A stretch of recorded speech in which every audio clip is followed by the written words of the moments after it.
This is week number 4. I want you to note that there may be 2 videos this week just to kind of go over everything I want to revisit and discuss. So the first thing I wanted to talk to you about is this opportunity. We have Communities and Schools is an office on campus, which you hopefully read about and looked at the information for on our North Harris resources document from the beginning of the semester that's posted in our content area. They're hosting a virtual workshop on September the 16th, and that's from 12 to 1 p.m. It will be hosted through WebEx, and it's about the idea of kind of understanding procrastination and finding some tools and ways to overcome that.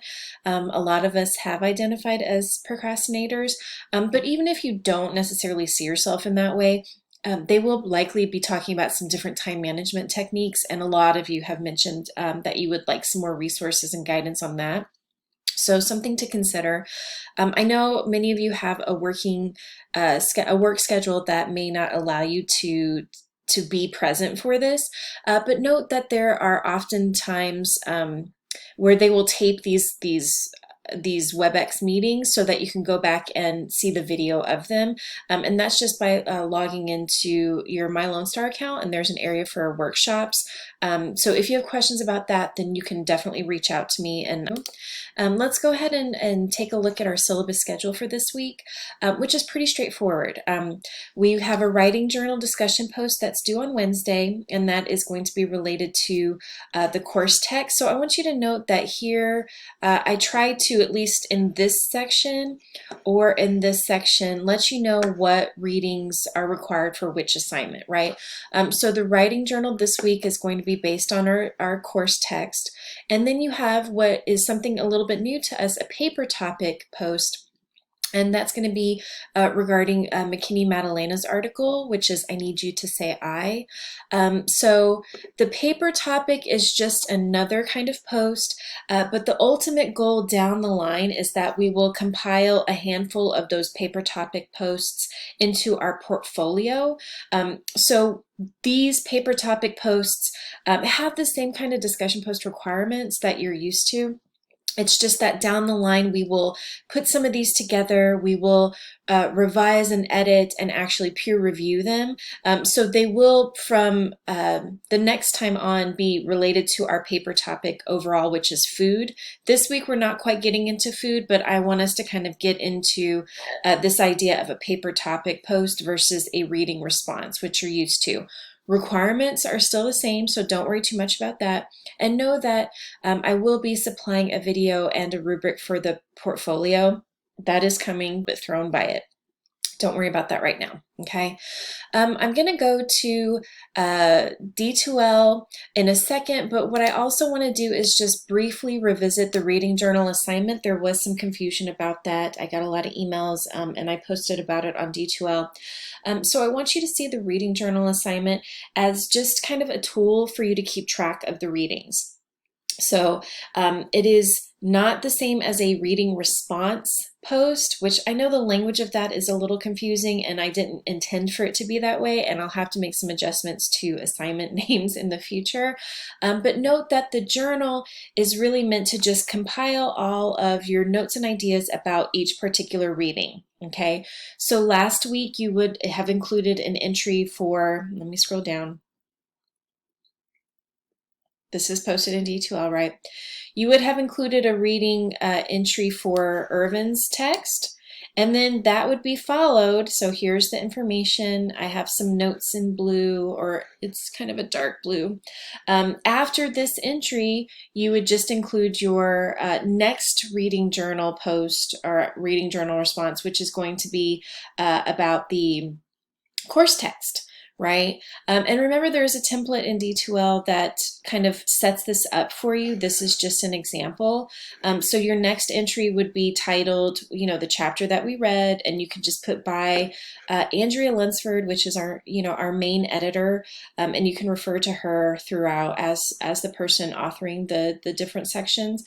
So again, this is a document that you're creating in order to then submit it at a few different points in the semester for a grade.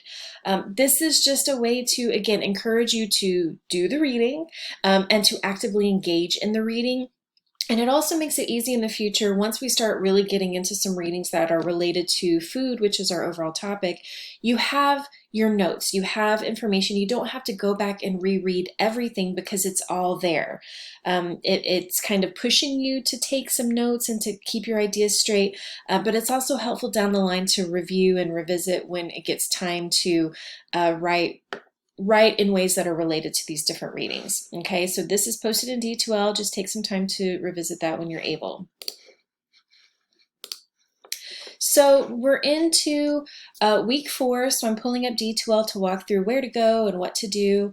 This will be visible starting at noon today. I did post an announcement about that. I'm running just a little bit behind. I have some family issues that have arisen, but I'm trying to keep on track. Everything's okay. So if you click on week number 4, you'll see a few things, but the first thing I want you to know is that I have included what will be known as participation quiz.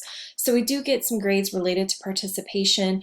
This week you are not required to respond to any of your colleagues in D2L. So remember that in times past you needed to respond to 2 colleagues in your writing journal post or 2 colleagues in the reading response post.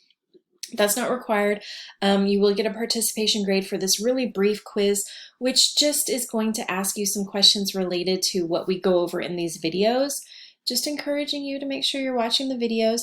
I do get some pretty regular email questions that are directly answered in the video, so I would please want you take some time to work through the videos, watch them, take notes if necessary, because it's just double duty for me to respond to the emails or post something in D2L that is already covered here. This is not me trying to be super hard on you, but this is me saying the resources and the answers are available to you. So just make sure you're using all of those resources, right? Because online classes can be really overwhelming. And so I definitely try to offer some information in our course area of D2L so that you're not confused. But of course, you know, there are going to be times when what I post and the things that I say in the videos just aren't going to make the same kind of sense from one student to another. I definitely don't want this to be seen as me discouraging you from sending emails or posting questions in the Q&A area of the discussion area. This is just me saying I'm trying to make sure that you have the answers that you need to start off each week, right? So just something to keep in mind. So if we're in our area of D2L, you'll see that there's a participation quiz. You'll just click on this and it's a handful of true or false answers related to what I cover here, okay? So then there's also a copy of the McKinney-Madalena article, which is also available in the overview area of D2L. So in the overview area, remember, I'm going to keep all the readings available in addition to all the rubrics and important information, okay? So the McKinney-Madalena reading is for Friday's post, but the writing journal this week is related to reading rhetorically, which is the section of the course text. And what I want you to do for that assignment is to define what it means to read rhetorically. We understand what reading is, right? But reading rhetorically or rhetorical in general, this may be kind of new language, but the editors, Andrea Lunsford for the most part, kind of define reading rhetorically. And I put, you know, if you want to directly quote the text to answer this question, just make sure you're following those MLA guidelines that I've talked about in previous videos. We're just kind of working on the basics of MLA formatting. Just make sure you're using those quotation marks and you're referencing an actual page number in our text in the parentheses that follow. Okay, once you've defined that terminology, I want you to just create an annotation for this text reading. Don't be thrown by the vocabulary that I'm using. When I use the term annotation, what I essentially am asking for is a summary. We've covered summaries before, right? This is something that you're going to be doing in your reading journal. This is something that we've done in past assignments. What you want to do is just focus on those main ideas. What are Lunsford's main ideas? What is she working to cover, right? And what is she working to ensure that you know as an audience moving forward? What about reading rhetorically? What are the main points, right, that she is utilizing in that text, okay? Take 2 paragraphs, 6 to 7 sentences. So after you do this part, then 2 paragraphs to talk about those key ideas. You know, what is the purpose? What are the main points? That's essentially what we're going for when I ask you for an annotation. MLA uses the term annotation, but again, just think of it as summary. And y'all, when I talk about summaries, a lot of times I use this example or this kind of metaphor to define what a summary is. So imagine that there's a television show that you and another friend watch pretty regularly. Everybody watches something a little different. In previous times, it's been Game of Thrones, which is no longer on, Walking Dead, a lot of very violent stuff. But then there's also like the Real Housewives of fill in the blank. There are so many different Real Housewives. Love and Hip Hop, any of these kinds of shows. So imagine that there's a show that you watch regularly and your friend does as well. Well, your friend missed the most recent episode, and instead of going and streaming it or finding it, your friend just in a casual conversation says, hey, what happened last night on this whatever show? You're not going to go into extreme detail about that. You're not going to say, at the very first minute, this person walks in and this person is wearing this, and this, and they say exactly, and you're essentially repeating the entire episode, giving lots of detail that is unnecessary for what this person is asked. This person is just asked, hey, what happened? Okay, so you would just say, this happened with this character, this character did this. You would just do the main, ideas, the main points. That's what a summary is asking you to do.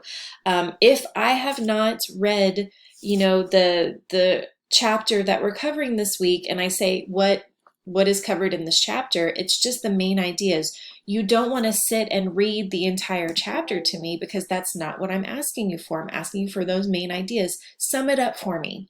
Sum it up, essentially is, asking for a quick summary. Okay, so that's what you're working to do in this week's assignment. And going down into the future, we're going to talk about more summaries and the annotated bibliography assignment. That's down the road. Don't worry about that too much right now. We're just kind of practicing that and practicing our writing in general right now. Okay. There's also the week 4 paper topic, and this is asking for something a little bit different, right? So this is a paper topic, and I've put a little note here about that assignment and what the expectations are. But again, more information will be coming. I just don't want to overwhelm you right now. After reading McKinney Madalena's article, I want you to think about your own experiences with writing, going back to your earliest memories. Choose 4 or 5 really, those strong writing memories that you have from whatever age, from whatever, time period in your life. We all have some sort of memories connected to writing in some way because writing means different things, right? It can mean posting on Facebook, it can mean texting, it can mean something more formal in school, right? So I've kind of shared a few of my memories here with you just to give you a sense of what I'm going for, but know that these are just examples. I've separated each memory. I'm not asking for super duper detail. I just want you to kind of think about what your experiences with writing have been and kind of create a writing autobiography, okay? And remember, for both of these assignments, no responses are required to one another, okay? I would love for you to actually go in and offer your responses, but it's not required for your grade this week, right? Your participation is going to be in this quiz. Once you click on this link, you're just going to be prompted and you click on an answer and you'll move forward to the next question, okay? Pretty straightforward. Okay, something else I want to talk about is just generally from what I'm seeing in the posts that I'm working through to grade. And I want to remind you that I keep a paper document with grades, and then I, throughout, the semester will go in and update those in the grade area of D2L. So it's not going to be instant. It takes a lot of time to go through it and grade. So just be patient. I'm going to be working on that this week. But if you have completed the assignments, you are doing very well. If you were late to submit some of these things, that will impact your grade, but not, we're still in the beginnings of this. We're not into major assignments. We're into kind of the weekly assignments. So if you're completing those and you're answering all aspects of the prompt, that's really what I'm looking for. I would really encourage you to go back and look at your very first post, the writing journal from week 1, and see if you answered thoroughly every aspect of that post. I was seeing some pretty interesting responses. So it's helpful to just kind of go back and review what you've done in the past and make sure you're keeping those things in mind for your future grades.